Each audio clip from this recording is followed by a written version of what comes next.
What if Message in a Haunted Mansion had a different culprit?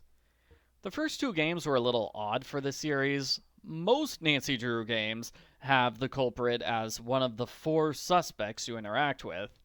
Game 3 is the game where this formula actually starts. I think Charlie is the one who's most likely to be the culprit because he works for the culprit in the book. Also, his computer disk shows he knows the legend of El Diablo and the missing gold. I don't think Abby or Rose actually know about the hidden gold in the manor. So if we're keeping the game's story that the culprit was after the hidden gold the whole time, then Charlie has to be the culprit. As Abby says, he always seems to be around whenever accidents occur. That's because he's causing them. Rose says she hired Charlie because his rates are so affordable. He purposely charges low rates because he doesn't care about the work. It's just an excuse for him to be in the house and search for gold. Charlie has a secondary motive. He doesn't want anybody to find out he's secretly living in the house. It's in his best interest if they don't turn the building into a bed and breakfast. The longer he delays the grand opening, the longer he gets to stay in the house. Even if his accidents are so bad they convince Rose to sell the house, that would still be a good scenario for Charlie. That would give him time to search the house all by himself with nobody else around. Really, the game does such a good job of providing Charlie with motive and opportunity. You wouldn't have to change much to make him the culprit. The scene of the culprit stealing the gold at the end would play out the exact same way if Charlie was guilty. They could even keep the puzzle of Nancy stopping the culprit with the chandelier. Then everybody would call him Chandelier Charlie, which is a decent nickname, even if it's not as good as calling Louis Chandler Louis Chandelier. What if Abby was the culprit? The game does not give a thorough explanation for everything the culprit did. I could believe it if some of the mysterious accidents were Abby's fault. Maybe she broke the dumbwaiter by accident, because she was trying to set up a trick where a ghost floats down to the first floor. There's a haunting scene in Rose's room where the candles go out and turn back on again. Maybe the fire was Abby's attempt at setting up that mechanism, only it went terribly wrong. It's not a satisfying mystery solution to say Abby was the culprit, only all the accidents were real accidents.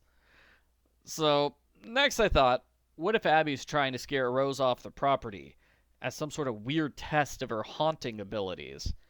In Abby's mind, if she can scare Rose with the hauntings, she can scare anyone. Abby's goal is to advertise the building as a haunted bed and breakfast. Rose is merely the victim of Abby's aggressive marketing campaign. But if Abby is faking everything for publicity, that is still a disappointing explanation to me. That would make this a mystery where, if Nancy does nothing, the situation would resolve itself. Next I thought, what if Abby's madly in love with Louis Chandler, only everybody thinks Louis and Rose are a couple. Abby's trying to force Rose out of the picture, so she can have Louis all to herself. That would be a soap opera of a solution. My last thought was that Abby could be the culprit because she's secretly the great-granddaughter of Lizzie Applegate and Diego Valdez. That's the real reason she jumped at the chance to help purchase this house. And it's the real reason why she's trying to contact Valdez's ghost.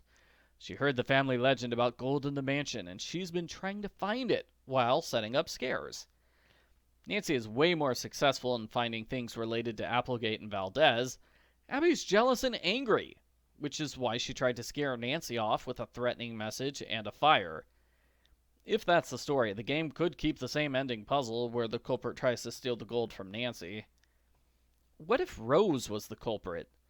Well, then she only asked Nancy to investigate because she thinks that makes her look innocent, and she thinks Nancy is too stupid to solve the mystery. And Nancy will be a good source of free labor. If Rose was underestimating Nancy, it would explain why she only has 3 chores for Nancy to do. What should I do next, Rose?